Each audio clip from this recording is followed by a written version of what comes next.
¿qué tal? Buenas tardes. Nuevamente nos encontramos en nuestro conversatorio sobre tus derechos. En esta oportunidad tenemos una invitada especial que es especialista en neurociencias, es licenciada en Ciencias de la Educación y se llama Miriam Bergali. ¿Qué tal, Miriam? ¿Cómo estás? ¿Cómo estás? Un placer. Hola, placer.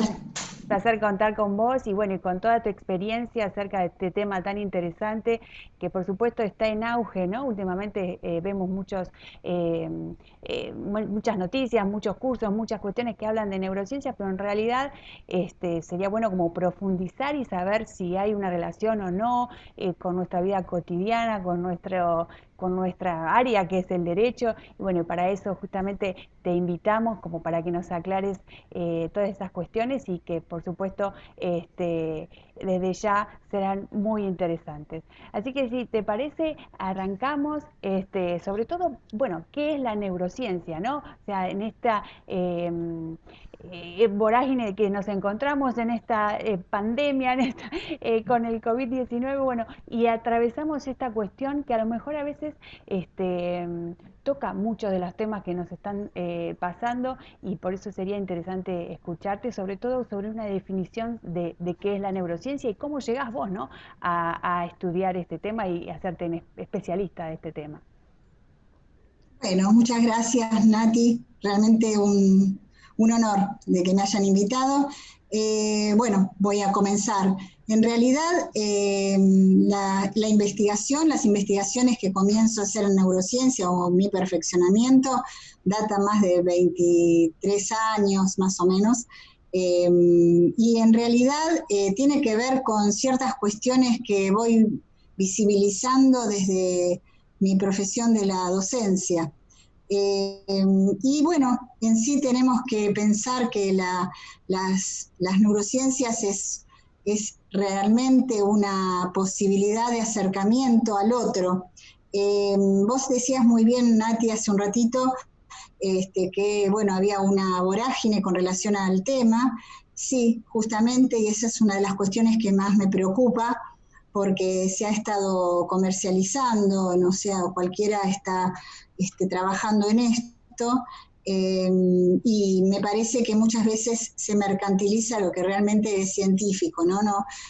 Acá no se trata de esto es de esta manera y se comprueba, somos seres sociales y la neurociencia es justamente aquella que empieza a entender y a interpretar nuestro sistema nervioso, pero en realidad desde la postura que yo trabajo, que es la neuroeducación o la neurociencia de la educación, comienza en nuestro país con el doctor Panzaglene, con quien me formo, hace más de 23 años, y que te cuento que cuando yo empecé a trabajar en educación me decían, ay, pero es muy biologista, y en realidad en el mundo venía pisando muy fuerte, y de hecho no es una corriente, no es una teoría, sino que es justamente el conocimiento del cerebro, que es un órgano social, que esto es como, digamos, como la conclusión, ¿no? Pero para poder empezar a tener esta magia,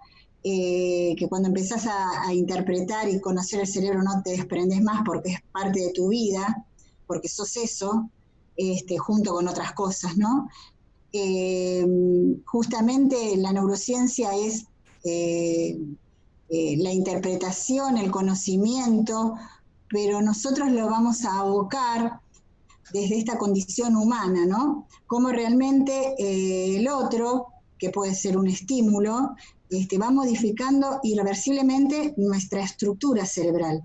Entonces, esto es diariamente, minuto a minuto. Nosotros comenzamos a hablar y ya es pasado. O sea, fíjense qué importante que es esto, como para empezar a repensar lo que nos sucede alrededor. Decía hace un ratitín que estaba comentando que me formé con el doctor, y él me decía, cuando usted comience a trabajar en esto, me parecía imposible que me sucediera, no va a poder dejar, y es así. O sea, mi carrera transita sobre digamos, sobre esta línea, porque es una forma de vida. Si yo empiezo a conocerme y a conocer cómo somos, empezamos a ser cambios en nuestra forma de intervenir. Y hoy, como vos lo decías, Nati, estamos en pandemia y hay una realidad distinta, donde hay encierro, donde hay aislamiento, donde hay un otro que está en vía remota, está desde otro lugar, y eso también nos va a modificar. No sabemos muy bien cuál va a ser el resultado de este sujeto que estamos, ¿no?, delante. Y bueno, entonces yo como comienzo investigando en sí, mi primer trabajo que fue publicado en el Diario de la Nación fue La salud del docente, y a partir de ahí todo se desprende porque es la vida, entonces desde cuestiones que tienen que ver con la conducta del otro. Y quiero aclarar esto, ¿no? La realidad de la neurociencia no se aparta de ninguna teoría, porque no es una teoría, es la verificación y la constatación de la cual yo investigo, que son trabajos realizados, y las teorías, digamos, es como que se sostienen en esto. Por ejemplo, no podemos corrernos de la teoría psicoanalítica, que es realmente el psicoanálisis, es una vertiente maravillosa donde habla de inconsciente. Bueno, nosotros desde la neurociencia podemos hablar de memorias, que es como si fuera un sinónimo.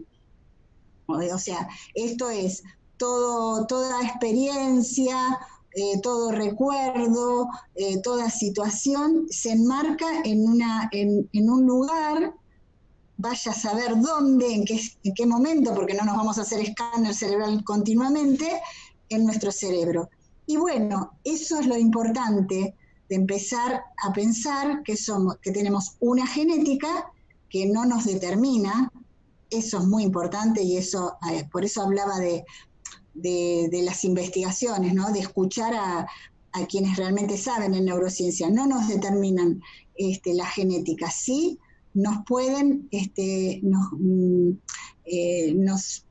nos pueden modificar algunas cuestiones. Cuando hablo de ambiente, hablo del otro, hablo de estímulo, hablo de una persona, de su conducta, y con repetidas situaciones podemos tener una estructura diferente, pero no somos estímulo-respuesta de una conducta repetida. Por eso, en nuestro lineamiento, tenemos que trabajar con profesiones con una interdisciplinaridad, con profesionales de la educación, con profesionales, con médicos, con biólogos, con profesionales del derecho, que nos conjuguen una convivencia mejor.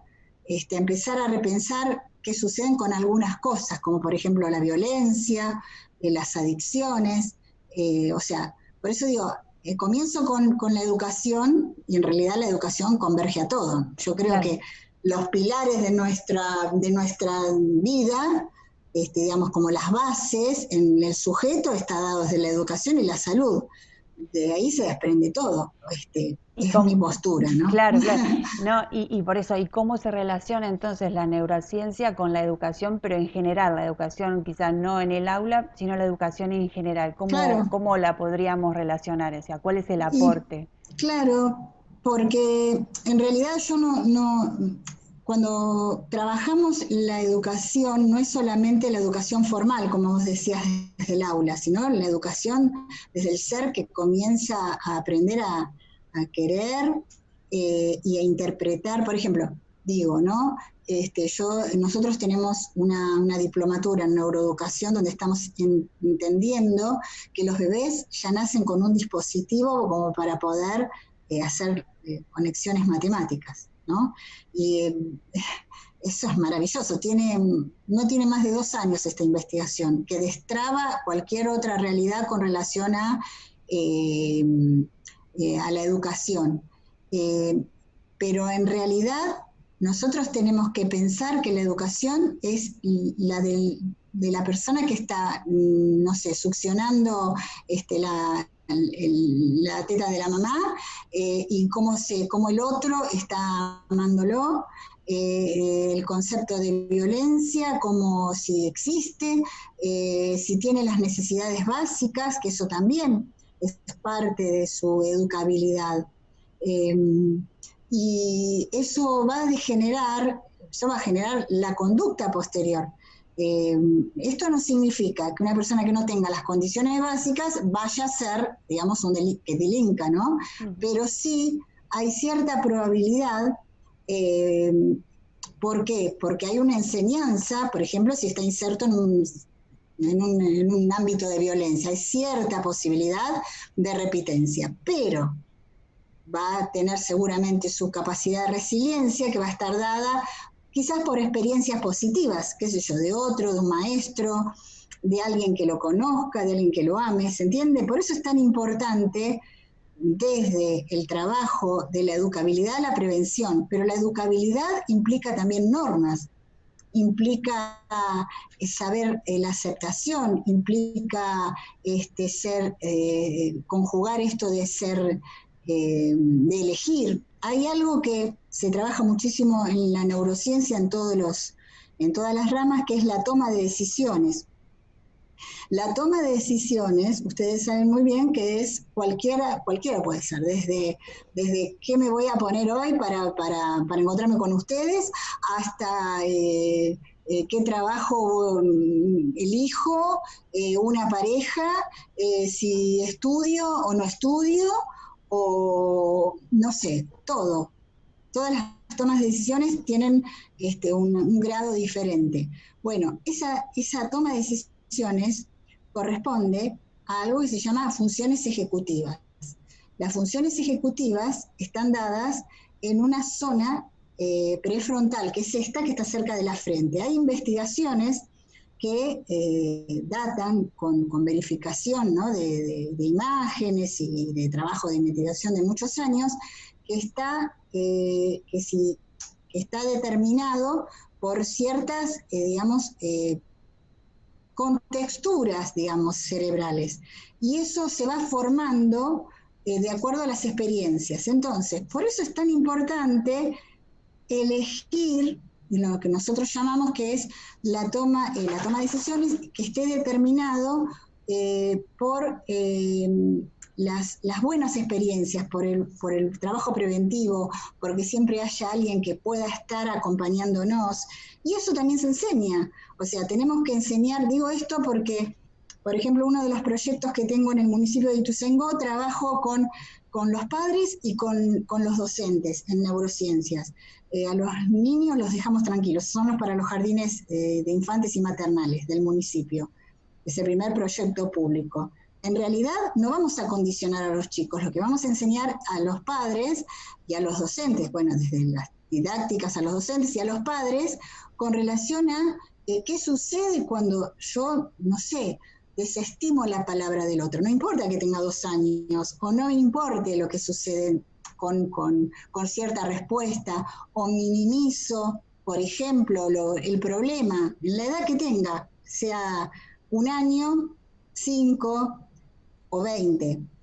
Hay modificaciones que se van realizando de acuerdo a la palabra, a la mirada. La empatía por ejemplo, la empatía es una modificación cerebral, es un proceso neurobiológico y hay que seguir alimentándola. No, nacemos con empatía y el otro, que sería un padre o una madre o un tutor, quien no importa, quien esté a cuidado, muchas veces hace lo que se llama la poda, que modifica y se hace que ese ser sea indiferente. Los bebés tienen empatía de nacimiento. Entonces, ¿qué aprendemos? Y bueno, fíjate, uno a veces piensa solamente en la norma y piensa en la consecuencia y si cometió un delito, bueno, el castigo, pero hay que trabajar en la prevención, en esto de la niñez, en las políticas, en conjugar qué es lo bueno. Desde ese lugar pienso que lo desarrollo. Yo creo en una sociedad, yo creo en una sociedad que pueda lograrse con un trabajo preventivo. Yo creo en que uno cuando intenta el cambio y va desde el lugar con la buena voluntad y con componentes científicos en este caso, con veracidad, sin engaños, y diciendo cuál es desde la experiencia, ¿no? Se van haciendo cambios, porque la respuesta la tengo, yo soy una ciudadana de a pie, que comprueba que los padres o gente que se acerca y dice, usted sabe que tenía razón, hice este cambio y tengo esta respuesta. Y de eso se trata la sociedad. De eso se trata. Seguro. Y también, un ratito antes de comenzar, me comentabas esto que es muy interesante, de que todos creemos que actuamos razonablemente, ¿no? Y que me decías, no, quizás estamos condicionados por algo y hay otro tema ahí, que no somos tan libres cuando actuamos, muchas veces en decisiones cotidianas, ¿no? Esto de ir a comprar algo, ¿por qué elegimos una marca y no otra? El hecho de ir a votar, ¿por qué votamos a determinado candidato y no a otro? O sea, en algún punto el cerebro actúa distinto a lo que nosotros creemos, o por lo menos pensamos que actuamos de una forma y a lo mejor hay un estímulo o algo que nos hace actuar de otra. No sé, eso es algo que me llamó la atención. Sí, sí, en realidad creemos que somos racionales, nada más lejos. Somos seres emocionales porque en realidad, más allá, a ver, quiero que podamos interpretar esto porque muchas veces se puede conjugar eh, como esta imagen de que somos un cerebro. Sí, por supuesto. Pensemos que si nos pasa algo en el cerebro, interfiere en todo lo que significa la conducta. O sea, si hay algún tipo de daño o cualquier situación, cambiamos. Entonces, ese es el que comanda, ¿no? Pero eso no significa eh, que se alinee con todo o sea, somos una unidad. Y en el cerebro conviven todas las funciones. Esto es lo importante. O sea, desde la neurociencia podemos determinar que falta muchísimo, muchísimo. Lo que se ha investigado en estos últimos 20 años es realmente, fue impresionante, muchísimo más que 100 años atrás.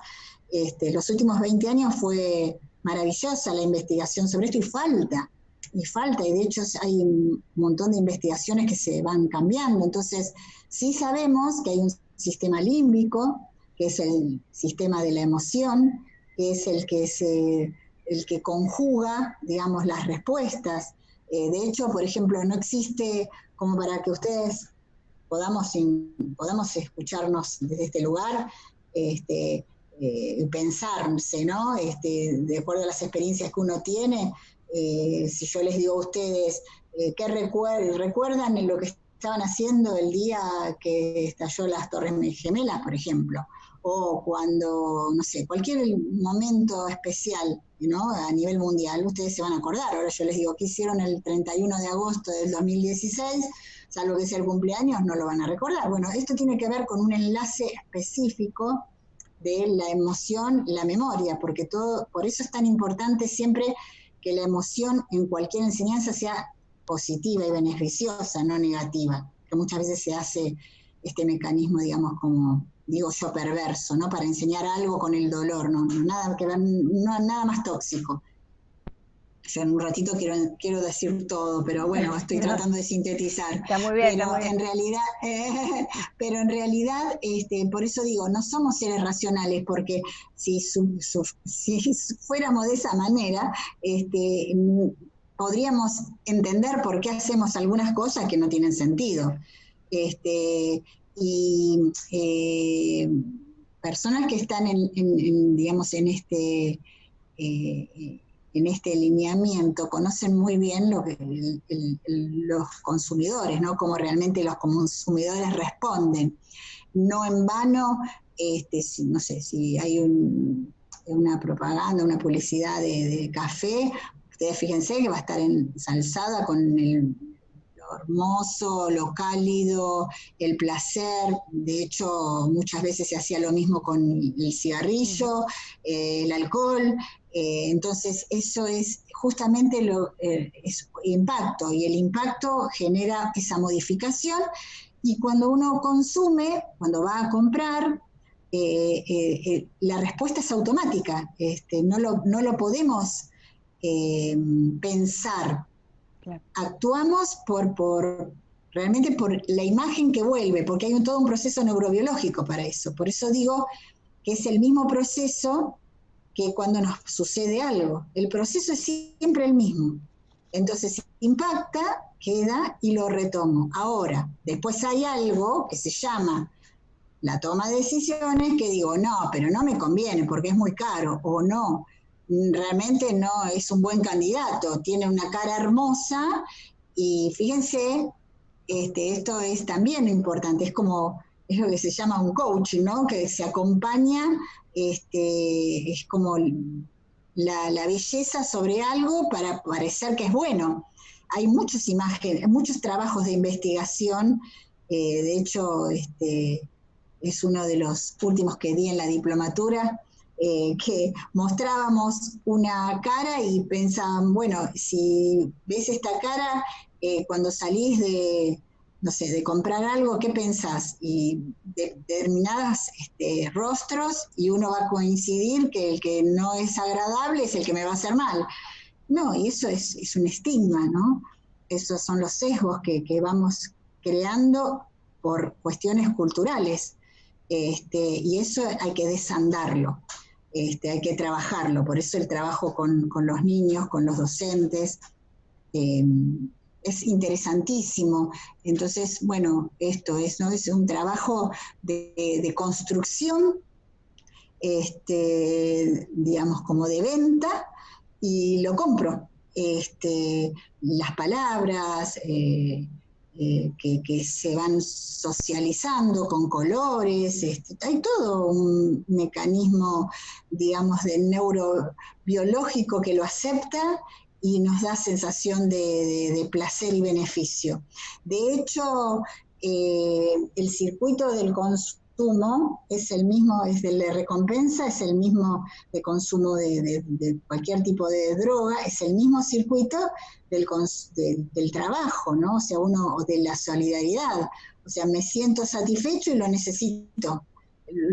Necesito esto. Es el mismo circuito que tiene una determinada zona cerebral, ¿no? Cuando se empieza a habilitar, si no lo trabajamos, cada vez se va haciendo más importante. Ya se hace una adicción, o sea. Por ejemplo, adicción al trabajo, adicción al consumo, cualquier consumo, determinarnos, las adicciones no solamente es el consumo de tóxicos, Claro, ¿no? claro. Hay determinadas adicciones que están a veces solapadas. Y Y Miriam, eso, sí, con sí, respecto al derecho y que es, como siempre decimos, sí, la idea de focalizarlos en todos los temas que abordamos en la relación al derecho y a la vida cotidiana, las herramientas que puede tener cualquier persona a la hora de encontrarse con la vida misma. claro. Entonces, en esta cuestión del derecho y la neurociencia en general, ¿cuál sería como para vos el aporte central, ¿no? Dentro de lo que es la neurociencia para la vida cotidiana? Por supuesto que ya hablamos un montón de cosas, pero digo, en cuestiones de normas, de Sí, convivencia, claro. ahí cómo podríamos por lo menos empezar a trabajar o cómo te parece a vos que podría hacerse un gran aporte Y en con todo esto. realidad ya hay muchísima bibliografía con relación a esto, ¿no? Y por eso siempre digo que hay que buscar las referencias que sean veraces y reales, ¿no? Siempre digo que tienen que, cuando uno adjudica algún tipo de lectura en neurociencia, tiene que revisar eh, quiénes lo determinan de esta manera, si es una investigación en alguna universidad. Muchas veces se dice son investigaciones científicas y no datan de qué se trata, ¿no? En relación al derecho, todo el tema de la convivencia es muy importante y yo siempre pienso, por mi carrera de formadora en la universidad, yo veo que los, eh, los abogados no tienen el conocimiento que tendrían que tener, a mi criterio, ¿no? De algún conocimiento, y de hecho, si no, habría que, me parece, con relación a la psicología, y en este caso a la neurociencia, porque le permite habilitar algo que es profundo, que es la conducta, porque llega a realizar alguna acción, cuáles son más allá de que se acompañen con los especialistas, por supuesto, ¿no? Que se acompañan con profesionales para determinados casos, me parece que es una conjugación perfecta como para poder ser más profundo en su carrera. Los conocimientos de la conducta son fundamentales. ¿Y por qué se registran algunas repitencias, algunas acciones tan crueles? El tema de la violencia, la neurociencia lo responde. Junto, vuelvo a repetir, con especialidades como la psicología y dentro de la psicología sus distintas teorías, ¿no? Pero en realidad todo el consumo, el tema del consumo, el tema de las normativas, de los sesgos, de la edad tan problemática que es la adolescencia, ¿no? La niñez. Y bueno, en sí es tan amplio esta posibilidad que la persona que está en la justicia le da un plus adicional, ¿no? Que no lo otorga a otras disciplinas. Y de hecho hay muchas investigaciones que ya se corroboran con imágenes y con fallos que estuvieron enmarcados en la neurociencia. Pero bueno, habría que profundizar un poquito más porque en el lineamiento del derecho es tan amplio también, por eso decía, podemos tomar en general. Todo es útil, al contrario, es una posibilidad de un conocimiento extra y que en realidad en el mundo ya se está utilizando. Nosotros recién empezamos. Pero hay mucha bibliografía interesante para poder trabajar y de hecho hay una formación que tenemos ganas de hacer en esto. Buenísimo. Así que bueno, perfecto. Y con respecto a esto que vos decías, el objetivo en realidad central de lo que es la neurociencia y la mejor convivencia y demás, y hablábamos antes de qué entendíamos por felicidad, ¿no? Y si eso era quizás lo que engloba uno de los objetivos centrales de entenderla, ¿no? O sea, como para que entiende cada uno por eso y a partir de ahí empezar a trabajar un poco sobre cómo estamos como sociedad, como personas, como seres sujetos de esta situación excepcional que nos toca vivir ahora. Entonces digo, como para cerrar y darle un plus a esto, ¿no? De qué entendemos por felicidad y a dónde la podemos relacionar con esto a la neurociencia. El concepto de felicidad, la neurociencia realmente, o sea, vuelvo a repetir, todo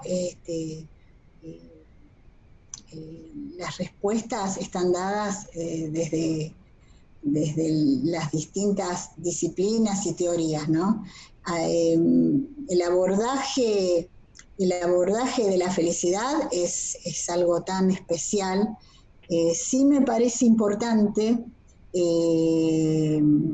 como profesional y haber investigado y haber trabajado y seguir y lo practico y lo vivo, que cada uno de nosotros podemos ser agente de cambio.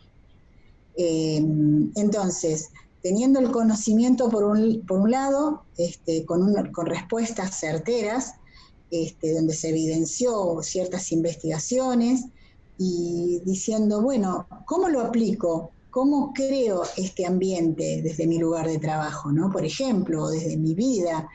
El concepto de felicidad es un concepto filosófico, es un concepto biológico porque nos permite estar mejor. O sea, si yo estoy feliz, me va a generar endorfinas y voy a estar mejor. Y empezar a entender qué es la felicidad, para mí es importante, es empezar a reconocerse y más importante es la escucha con el otro, ¿no? Por eso digo que la empatía es creo que es el punto donde tenemos que empezar a trabajar y mucho, no implica ser empático, es ponerme triste por lo que sucede con el otro, sino activarme como ser social y pensar en el otro. Entonces digo, desde mi lugar, ¿no? Desde mi trabajo, desde mi casa, desde mi familia, desde el lugar que quiero, desde la política, lo que sea, no importa, replantearme qué es la felicidad. Este, cada uno tiene que pensarse y en base a eso ver qué me hace feliz. Y me parece muy importante esto de este momento, como es la pandemia, que nos paralizó, que nos suspendió. Cada uno pudo hacer como un análisis, ¿no? Que es ser feliz. Y muchos piensan, éramos tan felices y no nos dábamos cuenta, ¿no? Porque teníamos un montón de situaciones que nos hacían bien, y no nos dábamos cuenta. Bueno, así es el ser humano. Entonces, yo creo que tenemos que revivir esto y pensar cada momento qué nos pasa. Y que ese momento es el que nos está modificando nuestra estructura. Y que no tengo que permitir que nada me suceda, o sea, que me afecte, que sea dañino. Entonces, eh, obvio, hoy tenemos una situación de dolor que no podemos estar ajenos, pero tenemos que tratar de pensar en la posibilidad de cada uno, si estamos bien, y mirarnos y qué estamos haciendo. Y bueno, ahí creamos un concepto de felicidad en ese momento, cortito para el día, y eso va generando beneficio y va a dar lugar a que pueda enfermarme menos, eh, y quizás darme cuenta de lo mucho que tengo. Eh, la felicidad es el estado de reconocimiento de cómo estoy para mí, ¿no? ¿Qué tengo y bueno, y si estoy bien así? Y si tengo la posibilidad de hacer algo por el otro, muchísimo mejor. Entonces estoy generando empatía. Y cuando genero empatía, genero endorfinas, y las endorfinas me da placer. Es como cuando uno come chocolate, es lo mismo. Entonces, creo que cada uno de nosotros tenemos la responsabilidad de hacer algo por el otro siempre. No grandes proezas, porque a veces uno cree, ay, bueno, no, simple, cortito.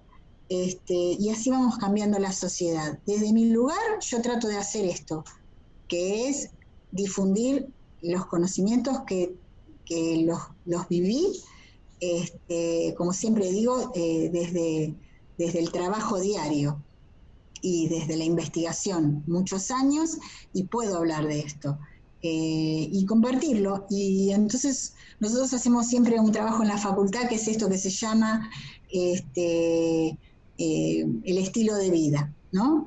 Y es muy simple. Detectar lo perjudicial y lo beneficioso en una semana, durante una semana, y después mirar, ¿no? Desde los estímulos beneficiosos, qué sé yo, que me abrace algún ser querido. Perjudicial, escuchar a las 6 de la mañana el despertador, por ejemplo, o escuchar un grito. Y lo beneficioso, el aroma del café a la mañana. Bueno, digo, ¿cuántos perjudiciales tengo que es algo simple, ¿eh?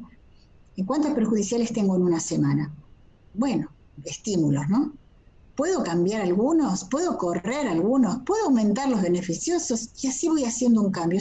Pero es tan simple y me he encontrado con esta pavada, porque realmente no es ningún ensayo, pero es poner en práctica cómo se modifica el cerebro con cuestiones tan simples. ¿Qué me hacen? Y ahí tenemos el resultado de un día feliz, porque a veces se piensa que ser feliz es concretar y es el aquí y el ahora. A mí me preguntás qué es ser feliz y acá estoy feliz haciendo esto. Así que para mí es importantísimo lo que uno pueda trabajar con el otro, y si es bueno, mejor. Perfecto, buenísimo. Y también, Mau, cuando estamos felices estamos más predispuestos a hacer cosas Claro, mucho más positivas y justamente los chicos aprenden mejor felices que enojados, sí, sí, trabajamos mejor felices, es bastante simple, si estamos todos felices va a funcionar sí, mucho tal mejor el mundo. cual. Pero bueno, el tema es a veces que no se encuentra, ¿no? Cuesta. Pero bueno, hay que empezar a hacer la listita y comer chocolate. Por ejemplo. Bueno, Miriam, no sé si querés agregar algo, pero creo que está todo bastante claro y No, yo por supuesto, agradecer, siempre lo que decimos es siempre una agradecerte la introducción, ¿no? invitación. Sí, que es una introducción al tema, que por supuesto hay muchísimo para decir y Claro, que simplemente son claro. los titulares de un gran tema, ¿no? Sí, de mucho tiempo de trabajo y que se diversifica, y que, bueno, la posibilidad de poder compartir, estoy aquí dispuesta, así que muchas gracias por este espacio. Y bueno, esto es realmente es apostar a la felicidad de los otros, este espacio. El conocimiento y el trabajo con los otros. Y esto hay que agradecértelo también. Muchas ¿Mm? gracias, gracias. Y un placer tenerte acá, bueno, mi profesora también, Gracias. así que muchas gracias por aceptar la invitación y bueno, seguiremos trabajando en otros temas seguramente. Cuando quieras, estoy a tu disposición. ¿Eh? Muchas Muchas gracias, Miriam. gracias. Hasta luego. Hasta luego. Bueno, muchas gracias a todos. Eh, bueno, nos encontramos nuevamente en nuestro conversatorio de los jueves y un placer que estén ahí escuchándonos muy atentamente. Hasta luego, gracias.